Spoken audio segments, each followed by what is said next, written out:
आज हम लोकतंत्र के उस मंदिर के दरवाजे पर दस्तक दे रहे हैं जहां भविष्य की राजनीति की पहली ईंट रखी जाती है। दिल्ली यूनिवर्सिटी छात्र संघ चुनाव यानी DUSU इलेक्शन। लेकिन इस बार यह चुनाव नतीजों के लिए नहीं बल्कि एक ऐसे विवाद के लिए सुर्खियों में है जिसने देश की चुनावी प्रक्रिया की नींव पर ही सवाल खड़े कर दिए हैं।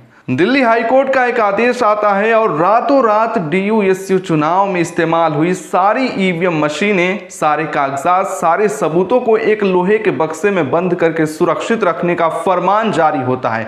हड़कंप मच गया है। सवाल यह है कि आखिर ऐसा क्या हुआ कि अदालत को इस चुनावी प्रक्रिया पर ताला लगाना पड़ा। क्या यह सिर्फ एक छोटी सी शिकायत है या एक बहुत बड़े चुनावी घोटाले की पहली परत?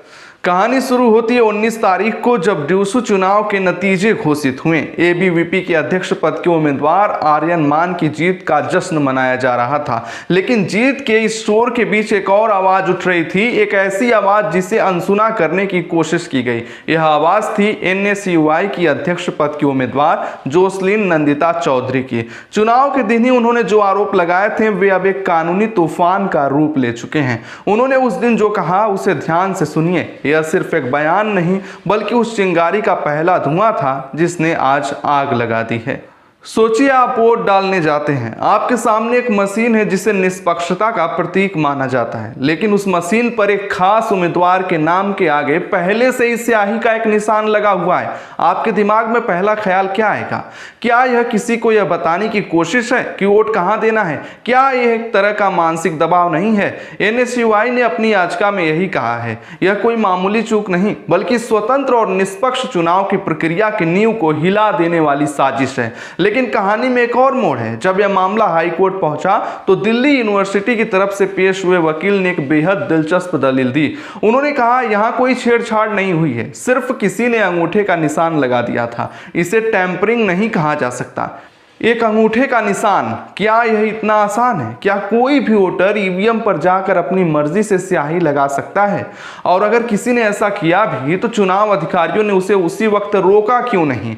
उस निशान के लगने के बाद कितने वोट डाले गए? उन वोटरों की मानसिकता पर इसका क्या असर पड़ा होगा? यह सवाल अब दिल्ली हाईकोर्ट के गलियारों में गूंज रहा है। अब आते हैं इस कहानी के सबसे रहस्यमयी हिस्से पर, नतीजों का वो गणित जो किसी के गले नहीं उतर रहा है। स्क्रीन पे देखिए, अध्यक्ष पद ABVP के आर्यन मान को मिले 28,841 वोट, वो जीत गए। उपाध्यक्ष पद NSUI के राहुल झांसला को मिले 29,339 वोट, वो भी जीत गए। ध्यान से देखिए इन आंकड़ों को। अध्यक्ष पद जीतने वाले ABVP उम्मीदवार 28,841 वोटों से ज्यादा वोट उपाध्यक्ष पद जीतने वाले NSUI उम्मीदवार यानी 29,339 वोट मिले। यह कैसे पॉसिबल है? एक ही छात्र एक ही समय पर दो अलग अलग और विरोधी विचारधाराओं के शीर्ष पदों के लिए वोट कैसे कर सकता है? ABVP का तर्क है कि उनके उम्मीदवार आर्यन मान बहुत लोकप्रिय थे। उनके लिए संजय दत्त से लेकर रणदीप हुड्डा तक ने प्रचार किया। उन पर पैसे और शराब बांटने तक के आरोप लगे, यानी उनका चुनाव प्रचार जोर शोर से हुआ। वहीं दूसरी तरफ NSUI के उपाध्यक्ष पद के उम्मीदवार राहुल झांसला का प्रचार उतना हाई प्रोफाइल नहीं था, फिर भी उन्हें अध्यक्ष पद के विजेता से भी ज्यादा वोट मिले। NSUI का तर्क यही है कि अगर आर्यन मान की लोकप्रियता इतनी ही थी तो उनके वोट साइलेंटली चुनाव लड़ रहे राहुल झांसला से कम क्यों हैं? क्या यह इस बात का संकेत है कि अध्यक्ष पद के वोटों में कुछ ऐसा हुआ जो सामान्य नहीं है? क्या वोटों को बढ़ाया गया है जैसा कि आरोप लग रहा है? यह मामला इसलिए भी गंभीर हो जाता है क्योंकि यह भारत के इतिहास में कोई अनोखी घटना नहीं है। ठीक 1 महीने पहले सुप्रीम कोर्ट ने एक ऐसा ही फैसला दिया था जिसने सबको चौंका दिया था। हरियाणा में एक सरपंच का चुनाव हुआ था। हारा हुआ उम्मीदवार मामला सुप्रीम कोर्ट तक ले गया। जानते हैं सुप्रीम कोर्ट ने क्या किया?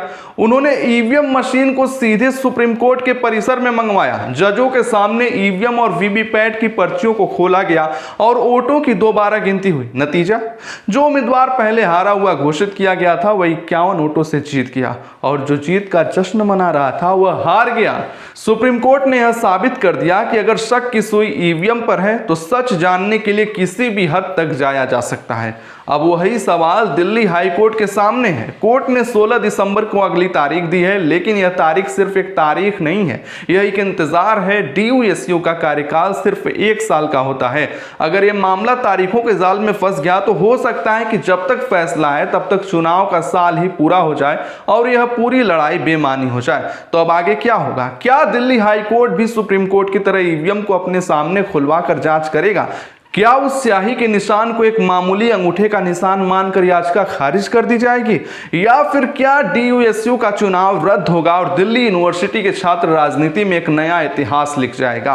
यह लड़ाई सिर्फ NSUI और ABVP की नहीं है, यह लड़ाई उस भरोसे की है जो हर वोटर ईवीएम का बटन दबाते समय महसूस करता है। यह लड़ाई इस सवाल का जवाब तलाशेगी कि क्या वाकई हमारा वोट सुरक्षित है। इस कहानी का हर पन्ना अब अदालत में लिखा जाएगा और जो भी फैसला आएगा वह सिर्फ DUSU के लिए नहीं बल्कि पूरे देश के लोकतंत्र के लिए एक नजीर बनेगा। आपकी राय में यह सिर्फ एक अंगूठे का निशान था या लोकतंत्र के साथ एक गहरा खिलवाड़? नीचे कमेंट में अपनी राय जरूर बताइए। इस जरूरी कहानी को हर किसी तक पहुंचाने के लिए शेयर कीजिए। देखते रहिए, क्योंकि इस कहानी का क्लाइमेक्स अभी बाकी है।